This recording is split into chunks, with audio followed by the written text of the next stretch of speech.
한 500에서 600 정도 벌면은 독립을 한 미혼으로서 한 200에서 300 벌면 500에서 600이면 유지되는 정도라고 생각을 하고요. 한 500만 원 정도면은 중산층이라고 생각합니다. 월 7, 800 이상.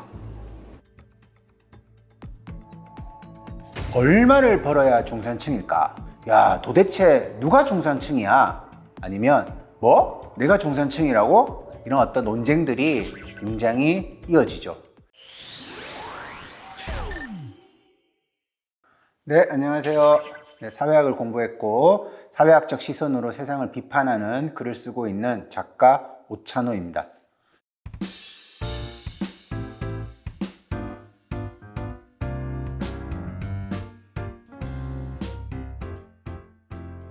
(2022년도) 조사에서 야, 적어도 700만 원은 벌어야지 중산층이다, 이런 조사가 있었습니다. 자, 이 700만 원을 타인에게 한번 대입을 해 보죠. 누군가가 700만 원을 벌고 있어요.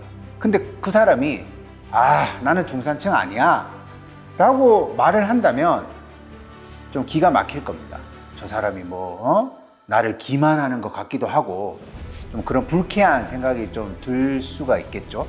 그런데 자신이 700만 원을 벌고 있는데 내가 중산층이다 라고 말을 하기에는 뭔가 애매한, 뭔가 어색한, 내가 정말 중산층이라고 해도 되나? 이런 어떤 기운이 내 주변에 나를 이렇게 괴롭히는 것을 느낄 수 있을 것입니다. 자, 중산층이라는 것은 그냥 어떤 사전적 정의로 어떤 의미를 지니고 있겠지만 그것은 굉장히 많은 사회적인 맥락을 담은 상태에서 우리에게 다가옵니다.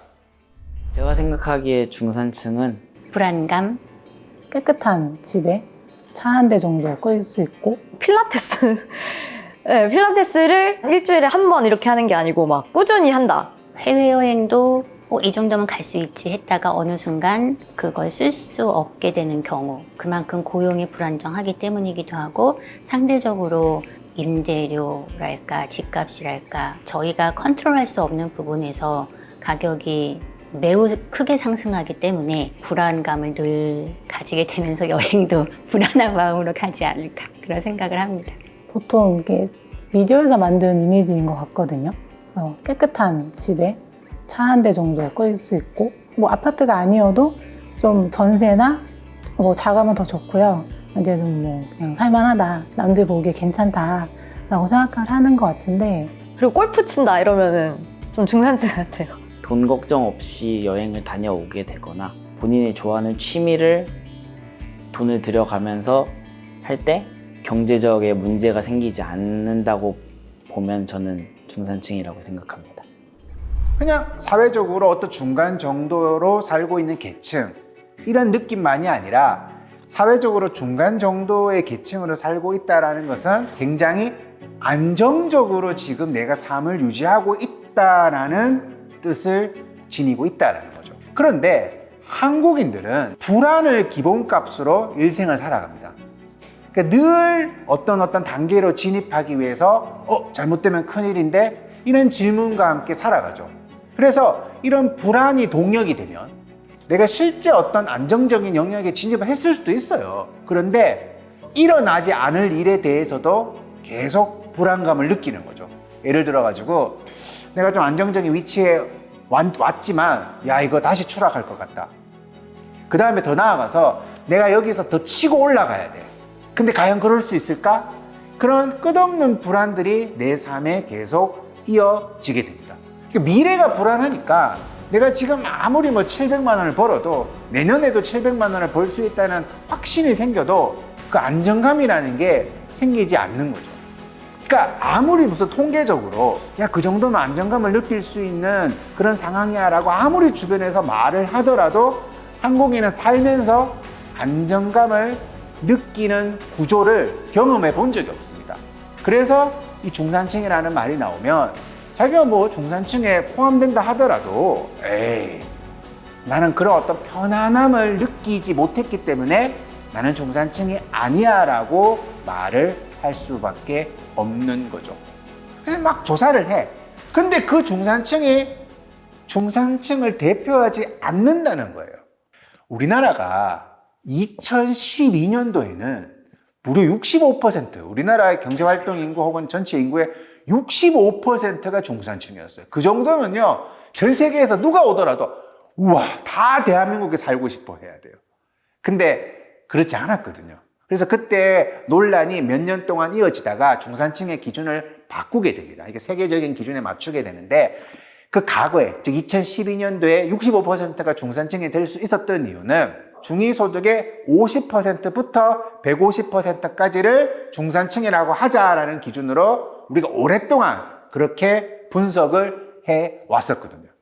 근데 이 중위소득이라는 것 자체가 사회가 아주 좀 평등하고 불평등이 없으면 뭐 중간 정도 살아도 이 정도면 뭐 금액이 괜찮아라고 하겠지만, 불평등이 심한 곳에서는 중위소득이 가운데 있는 소득이지만 사실상 중위소득이 굉장히 낮을 수밖에 없겠죠. 그러니까 그 기준을 가지고 50%에서 150%의 기준으로 중산층을 집어넣어 버리니까 어떤 착시 효과가 나타날 수밖에 없겠죠. 그래서 이런 양극화, 불평등의 문제를 우리가 조금 극복을 하기 위해서 바뀐 기준이 뭐냐면 바로 중위소득 75%부터 200%까지 하자라는 기준으로 이 기준이 바뀌게 되는 겁니다. 물론 이제 이 중산층을 이 소득만 가지고 하는 게 맞냐라고 여러 가지 논쟁도 가능하지만, 뭐 전 세계적으로 일단 기준이 좀 있으면 비교하기가 용이하기 때문에 75에서 200% 정도로 기준을 삼아야지만 그래도 착시 효과를 조금은 줄일 수 있다라는 좀 그런 어떤 보편적인 평가가 있습니다. 2024년 기준 1인 가구의 중위소득은 222만 원입니다. 이거 과거 기준으로 보면 111만에서 333만 원 정도가 중산층의 기준이 되는 거예요. 기가 찰 오르시죠. 111만 원이면 뭐 밥 먹다가 얼떨결에 피자 시켜 먹는데 레귤러 안 시키고 라지 시키면 그냥 끝장 나는 거예요. 그 달은. 그러니까 111만 원 소득자가 자신을 중산층이라고 생각할 수도 있겠지만 굉장히 불가능할 것입니다. 자, 그러면 뭐 333만 원 뭐 중산층이냐, 이것도 논란거리지만, 그러면 그 이상은 그러면 뭐 고소득자란 말입니까? 그러니까 소득이 높은 중위소득의 150% 위로를 이제 나름의 소득의 상층부로 본다라는 건데, 350만 원 정도 버는 1인 가구 소득자가 나는 중산층을 뛰어넘었어 이렇게 생각하기는 굉장히 무리가 있겠죠. 75에서 200%의 기준으로 접근을 하면 166만 원에서 450만 원 정도 사이에서 중산층의 기준이 이렇게 설정될 수가 있습니다. 그러니까 과거보다 보완되었지만 이것도 굉장히 논쟁거리죠. 200만 원을 벌면서 2024년도에 누군가가 뭐 혼자 사는데, 야, 나는 중산층이야. 뭐 통계적으로는 중산층이 될 수가 있지만 그 중산층이 풍기는 그 안정감이라는 것을 느끼기에는 굉장히 부족하다는 거죠. 그래서 이렇게 중위소득만을 가지고 사실상 이 중산층을 살펴보면 뭐 밥 먹고 죽지만 않으면 중산층이 되어버리는 그런 문제가 발생을 하고 있습니다. 우리가 통계적으로는 뭐 중산층이 이 정도면 괜찮구나, 한국 사회가 이 정도면 튼튼하구나라고 말은 할 수 있지만 그게 진짜 그 사회 속살을 대변해 주지는 않는다라는 거죠. 자, 그러면 4인 가구로 보면요, 조금 이건 그럴 중산층일 수 있겠다라고 누군가는 생각할 수 있어요. 왜냐하면 과거에 50에서 150% 기준으로 하면 지금 현재 4인 가구 중위소득이 2024년도 기준 572만 원이에요. 근데 저런 걸 보면 또 4인 가구의 가장들은 도대체 저 기준은 누가 만드는 거냐 이런 생각도 있는데, 어떻게 보면 뭐 혼자 버는데 그 정도 번다 뭐 이러면 누가 더 벌면 우리 중산층 되겠다 그러지만, 전 통계적으로 이제 4인 가구에 1인만이 돈을 버는 경우가 굉장히 드물기 때문에 그런 측면에서 좀 572만 원의 무게감을 이해를 하셔야 되겠죠. 그럼 과거 기준은 200만 원대 후반에서 한 800만 원 정도가 중산층이 됩니다. 그러니까 이제 좀 논란이 되겠죠. 왜냐하면 200만 원 후반대, 280만 원, 290만 원 정도 4인 가구가 소득이라면 뭐 숨만 쉬고 있어도 나가는 금액이죠. 뭐 스마트폰 그런 걸 어떻게 합니까? 뭐 극장도 하나 못 갑니다. 근데 이제 75에서 200% 기준으로 바꾸게 되면 400에서 1000만 원 정도 사이에 중산층이 이제 설정이 되거든요.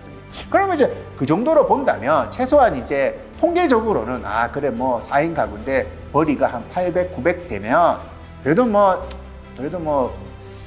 어느 정도는 살겠지 이렇게 생각을 할 수는 있습니다. 그런데 이 4인 가구에 1000만 원을 대입을 해도 안정감을 느끼기가 힘든 게 또 한국 사회라는 거죠. 그러니까 외부에서 볼 때는 그래요. 그렇죠? 아유, 저 사람 1000만 원 정도 보면 괜찮겠지라고 하겠지만 뭐 자녀가 둘이고 부부가 같이 맞벌이를 하는데 500만 원씩 벌어가지고 소득이 1000만 원, 세금 좀 떼고 학원비 나가고.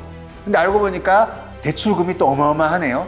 그래서 그 대출금으로 또 나가고 그런 교육비 대출금이 몇백만 원이 나갑니다. 근데 또 누가 아파요. 그래서 병원을 가는데 그 병원에서 이건 의료보험이 안 된다.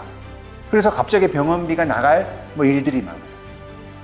그러면 결국 이 1000만 원이라는 것은 혼자 100년 동안 매달 1000만 원이 내게 들어온다면 나는 안정감을 느끼겠지만 그 4인 가족의 어느 순간에 그러니까 처음부터 1000만 원을 벌었을 리가 없잖아요. 어릴 때부터 이게 처음에는 굉장히 어려웠을 것이고 그러면 어느 정도 승진을 하면서 한때 그런 1000만 원 정도 소득이 있다고 해서 이제 부모님이 아프실 건데 우리 아이들 결혼을 어떻게 해야지?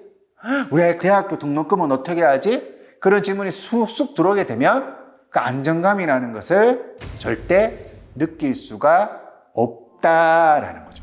저는 제 소득에 대해서 현재까지는 굉장히 만족하고 있었지만 어느 순간에 그 계층이 무너질 수 있기 때문에 늘 불안감을 갖고 있습니다. 제가 제 소득으로 적금을 붓고 예금을 늘리기는 하지만 어느 순간 제가 한 달이라도 소득이 없다면 적금을 깨거나 하는 큰 부담이 있습니다.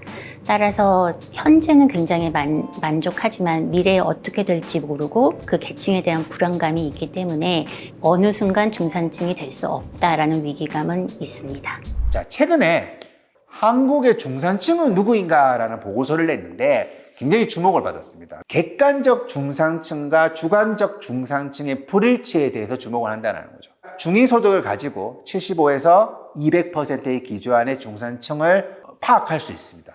그런데 정말로 그 안에 포함되어 있는 사람, 그러면 이제 그 기준으로 소득 상층이 있고 중산층이 있고 하층이 있겠죠. 그러면 상층은 나는 중산층보다는 좀 더 잘 벌어. 나는 좀 이제 만족하고 살 수 있어. 이렇게 안정감을 느낄까? 중산층은 나는 중산층이 되었으니까 이제 조금 편안함을 느낄까? 그런 질문을 직접 던져보고 파악을 하면서 실제 상층에 있는 사람들이 스스로를 상층으로 생각하지 않은 경우가 대단히 많은, 그리고 실제 중산층에 소속되어 있으면서 자신을 중산층이라고 여기지 않는 집단을 굉장히 유의미하게 발견하는 거죠. 그래서 이 보고서는 상층이지만 스스로 상층을 거부하는 심리적 비상층, 그리고 중산층이지만 나는 곧 중산층에서 탈락될 거야, 나는 사실상 중산층이 아니야, 그런 집단을 취약 중산층이라는 표현으로 설명을 합니다. 그러면 이런 어떤 집단이 의미하는 바는 왜 한국 사람들은 자신의 위치를 실제보다 더 낮게 평가하는가? 이는 굉장히 많은 어떤 사회적, 역사적, 문화적 이유가 그 안에 들어가 있는 거겠죠. 나는 어느 정도 살고 있지만 실제로는 굉장히 못 살고 있다고 어떤 인식하고 여길 수밖에 없는 그런 어떤 우리의 주변의 분위기, 우리 주변의 어떤 문화적인 정서가 굉장히 많이 존재한다라는 거죠. 이 심리적 비상층, 취약 중산층을 살펴보면서 도대체 무엇이 자신의 지위를 더 낮게 평가하는지 고민을 해 봐야 될 것 같습니다. 자, 이 한국개발연구원의 조사에서 이 심리적 비상층은 대한민국 전체 인구 분포에서 무려 17.8%가 됩니다. 그러니까 굉장히 여러 가지 논의가 이어지겠죠. 그러니까 상층으로 포함되어야 할 사람들이 중산층 혹은 그 밑에 들어가서 어떤 여론을 형성하게 될 때 아무리 중산층의 여론을 어떤 뭐 정치인이 수집을 해가지고 어떤 이야기를 한다 하더라도 그게 대표할 수 없는 거죠. 그런 또 여러 가지 문제점이 발생하게 되는 거죠. 그리고 소득은 중산층에 포함되는데 제가 무슨 중산층입니까? 이렇게 스스로를 하층으로 인식하는 취약 중산층. 이 표현이 아주 무섭죠. 취약 중산층. 사실상 곧 이 중산층에서 떨어질 듯한 불안감을 느끼고 있는 그런 취약 중산층도 거의 20%에 육박하다는 거죠. 그러면 우리가 도대체 중산층이란 누구인가라는 이 질문은 사람들이 무지에서 던지는 질문이 아니라 자신의 삶 속에서 자신의 몸으로 체감하는 그 질문이라는 거죠. 도대체 내가 보기에 중산층은 이러해야 되고 나는 중산층이 아닌데 도대체 이 사회에서 말하는 중산층이라는 것은 도대체 누구인가? 이런 질문을 던질 수밖에 없다는 것입니다.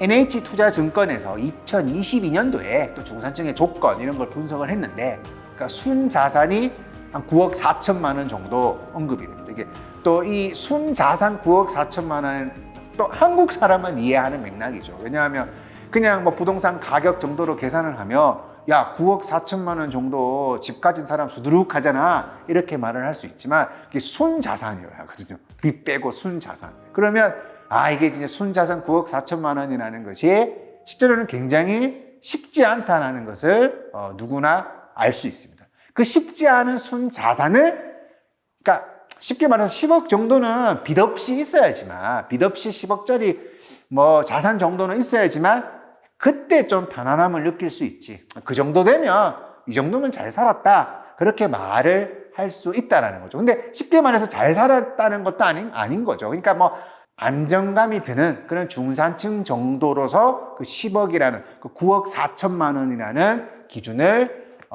우리가 이제 가지고 있다라는 겁니다. 이 기준이 높잖아요. 저 같은 경우에는 이미 뭐 숨이 턱 막히거든요. 그러니까 늘 불안하죠. 그러니까 우리는 끊임없이 뭔가 비교를 하는 거예요. 내가 아무리 뭐 열심히 살아가지고 순자산이 4억이 되고 자산은 1억밖에 없지만 연봉이 1,000만 원이 되고 그것보다 타인하고 자꾸 비교를 해가지고 내가 어느 정도 소득이 없으면 내가 순자산이 10억 정도 되지가 않으면 나는 부족한 결핍의 존재로 계속 느끼도록 우리는 길들여져 있다는 거죠. 한국개발연구원의 조사에서 굉장히 흥미로운 지점이 하나가 있는데 학력 변수가 굉장히 유의미하게 분석될 수 있다는 거예요. 자, 우리가 얼핏 생각을 해봐요. 그러니까 상층이라는 것은 학력이 뭐 높을 수가 있겠죠. 조사를 해보면 그런 경향성을 가질 겁니다. 중산층보다 그러니까 상층의 소득이 높다면 학력도 좀 높을 수 있을 거예요. 그러면 상층에서 더 학력이 높은 사람들이 당연히 이제 나를 상층이라고 생각할 것이다. 왜냐하면 그 상층 안에서 또 학력이 높은 사람이 돈을 더 많이 벌 것이니까 나는 심리적 비상층이라 여기지 않을 거다 라고 가설을 세울 수가 있는데 실제로 아니라는 거죠. 학력이 높아질수록 오히려 심리적 비상층이라는 것이 더 탄탄하게 구성되는 그런 연구 결과를 발견하게 됩니다. 그러니까 되게 역설적인 이제 해석이 가능하죠. 그러니까 많이 배울수록 불안해지는 거예요. 끊임없이 어떤 평균치에 내가 부합하지 못하다라는 어떤 결핍의 정서로 가지고 그 레이스를 펼치기 때문에 공부를 하면 할수록 내 주변을 나를 굉장히 불안하게 여길 수밖에 없는 그 촉수라고 해야 될까요? 그런 감각도 함께 커지는 거죠. 그러니까 너무너무 이제 우리 사회에 조금 민낯 같은 거죠. 굉장히 상층부에 있는 사람이 스스로를 부족하다고 여기니까 야, 그게 무슨 중산층이야? 근데 아까 전에 말씀드렸잖아요. 이 심리적 비상층이 그러니까 상층부에 있는 사람이 중산층에 들어와서 여론을 형성할 수가 있으니까 한국인 뭐 이 정도는 살아야죠. 그런 것이 이제 순자산 9억, 10억으로 나오는 거예요. 그러니까 평균이 그런 사회에서는 끊임없이 자신을 부족하고 결핍된 존재로 뭔가 아직 최고가 아니라고 보는 사회에서는 그 평균이 굉장히 상향 평준화가 되는 일이 벌어집니다. 제대로 살려면 이런 대학은 나와야지, 이런 기업은 들어가야지, 어디에서는 살아야지. 그러니까 평균 자체가 이미 평균이 아닌 것인데 그것이 평균이라는 단어로 둔갑되어 있으니까 보통 사람들은 당연히 평균에도 미흡하지 못하면 이거는 스스로를 이제 루저라고 볼 수밖에 없는 거죠.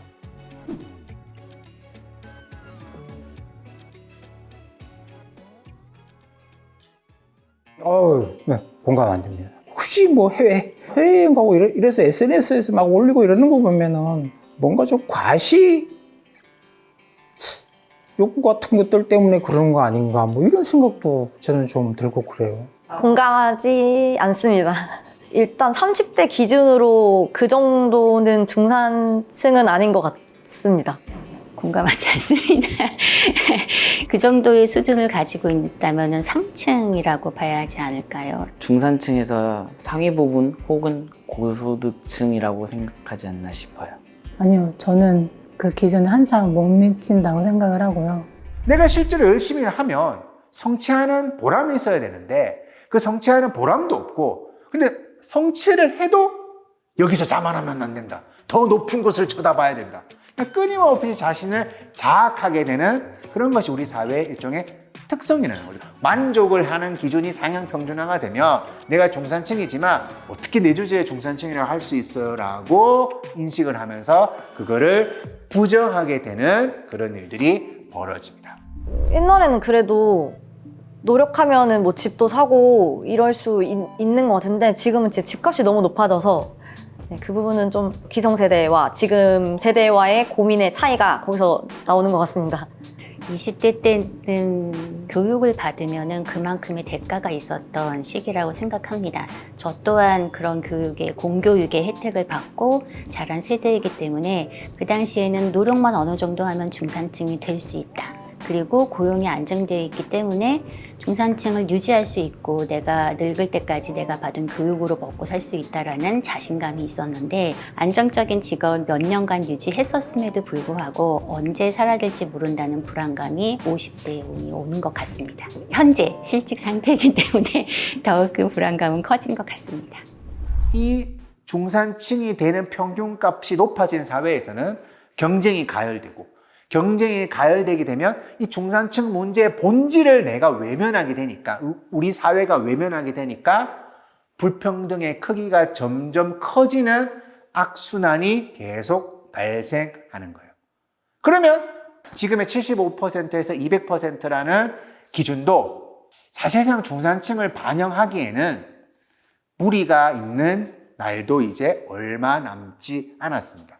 한 중위소득의 200%에서 400% 정도로 잡아야지만 중산층은 저 정도 벌어야지 중산층이지 라고 납득할 수 있을 거예요. 그런데 그렇게 되어도 취약 중산층이 생길 거예요. 중위소득의 2배, 3배, 4배를 벌어도 뭐야 내가 그러니까 내가 중산층 정도밖에 안 된다는 것만으로도 중산층인 걸 부정해야 된다는 그러니까 중산층은 평균값이니까 내가 겨우겨우 평균에 이르렀는데 뭐가 그렇게 내가 잘났다고 해요. 그러면서 부정하게 되면서 또 취약 중산층은 그렇게 늘어날 수밖에 없겠죠. 끊임없이 자신의 지위를 더 낮게 바라보게 되고 그건 역설적으로 평균치를 올려버리면서 경쟁을 가열시키고 결국 이 중산층 문제의 본질인 불평등과 양극화에 대해서 우리가 깊이 있는 토론을 할 수 없게 된다라는 거죠. 불평등과 양극화를 따지는 것은 아주 불필요하다는 생각을 하기 때문에 이 중산층이라는 것은 그냥 통계적으로만 존재하는 것이지 그 문제의 본질은 결코 해결되지 않는 겁니다. 그러니까 중산층은 언젠가부터 오르지 못할 나무가 되었고 그래서 일부는 그 오르지 못할 나무에 오르려면 어떻게 해야 됩니까? 목숨을 걸고 올라야 되는 거죠. 혹은 엄마 뱃속에 있을 때부터 올라가야 되는 거예요. 그런데 역설적으로 목숨을 걸었기 때문에 더 불안해지는 거죠. 내가 어떻게 여기 올라왔는데 이거 잘못되면 끝장이거든요. 그런데 여기서 재밌는 건 뭐죠? 그 목숨을 걸고 오르지 못할 나무에 올랐는데 또 가상의 나무가 위에 하나 더 있어요. 끝없이 자기 머리 위에는 그러니까 자신을 굉장히 부족한 존재로 여기게끔 하고 더 최고가 되어라, 더 최고가 되어라고 풍기는 사회적인 어떤 공기가 있는 거죠. 그 사회에선 어떤 중산층도 안정감을 느끼지 못할 것입니다. 우리나라가 유별나게 이제 재물로 중산층을 나눈단 말이죠. 외국인 친구들이랑 이제 얘기를 하다 보면은 이제 유럽 쪽 친구들은 한마디로 가정을 생각하는 그런 낭만적인 삶을 살아가는데 그에 반해 우리나라는 돈이 좀 더 중시되고 있는 사회지 않나 싶어요. 자, 이렇게 끝없이 경쟁하는 사회는 이런 어떤 문제점이 있습니다. 그 순자산이 9억 4천만 원이라고 하는데 그 내가 10억을 벌었다고 쳐요. 뭐 아파트 값도 오르고 해가지고. 그러면 그 사람이 야, 나는 안정적으로 이제 산다. 그렇게 생각하지 않는다는 거예요. 뭐 이걸 팔아가지고 다시 대출을 받아서 20억, 30억 정도는 자산이 되어야지만 내가 부자 아닌가. 그러니까 늘 살얼음판을 걷는 거예요. 나처럼 사는 것이 안정감을 느끼는 삶이다. 이렇게 말을 하기에는 자신의 삶이 너무 납작하거든요. 너무 납작하다는 걸 본인이 알아요. 우리가 말하는 이 삶의 질이라는 것은 소득만이 아니라 내가 얼마나 의미 있게 살고 있는지를 따져보지 않고는 쉽게 말할 수 없기 때문일 것입니다. 자, 우리도 이제 질문을 바꿔야 합니다. 제가 오늘 처음에 얼마를 벌어야 중산층인가 이런 이제 언론 보도가 나오면 도대체 누가 중산층이야? 내가 중산층이라고? 이런 질문들만 하고 있는데 이런 것에서 좀 벗어나야 됩니다. 어떻게 사는 사람이 중산층이어야 하는가? 사회의 기대치가 들어가야 되는 거죠. 어떤 사람이 우리 사회 허리가 되길 바라는가? 정말 우리 사회에서 중요한 사람은 세상을 바라보는 어떤 인사이트도 필요한 것이고 삶에 대한 중요한 철학도 가져야 되는 것이고 그런 다방면에서 기감이 되어야지만 그렇게 기감이 되는 사람이 우리 사회 허리가 되어야지만 그 사람들이 많은 사회를 우리가 좋은 사회라고 할 수 있지 않을까라는 질문을 계속 던져볼 필요가 있습니다.